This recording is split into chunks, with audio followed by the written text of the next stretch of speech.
سلاو و رز جبوی همو گهدارن رادیو دنگ زلال از جان باپیر سلاو و رز خواه جه همو کارمنده و را رد کم و ایراجی وکی روژک جهانی هات را گهاندن جبوی پشتگیری و برگریا گل کرد لروجاوی کردستانه و به تایبتی که روشا هیرو باجار کوبانی تیدر باز کرن که جه چار ایلی دا کتیه بر ایرش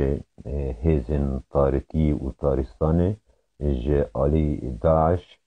و لاینگره و پشتگره ام جگل خارد بجن یکتیا خورد بکن هرتم گل بسرد کون و هیزن تاری او جی وجهوله رابن و ام سباک خوش و روژک خوش جبوی گل کوبانی دخوازن باجار کوبانی باجار رشیده باجار باکخدوه باجار حمه و کرعه عگیت ما باجار عیشانا علی و استران اوینه و هیرو بو باجار به صدان شروان و تکو شرن که خین آخه جبوی و آخه پیروز دان تجاری باجار کی وها ناکوه و ناروخه و چندی که آواهی و خانین و کاول بکن لی و هرتم بربانگه که سپیوره و تاری رابه سرکفتن جبوی همو کسی و سلاو و رز جبوی همو تکو شر و شروانن کل چپران و موزیان ایرو سینگه خواه ددن سینگه هیزن تارستانه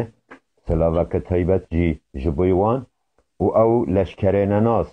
کسین تختور و نوجدار ایکلوه داره کار دکن ام جبوی وان جی سرکفتنت خوازن هر کسی که ایرود کاره آلی کاری خواه جبوی باجار کوبانی بکه یه به پینوسا خواه یه به راگی هاندنا خواه و یه به چکی خواه و یه به پیوا خواه دیساد بیجم باجار رشید صوفی باجار جان دوست باجار به صدان شهیدان تجاری ناروخه و چندی خانیان خواه کاول ببن لی بجنا و پاکروانان دجیان مدا بلند و بلنده و جبوی وان ام سرکفتنت خوازن و حتی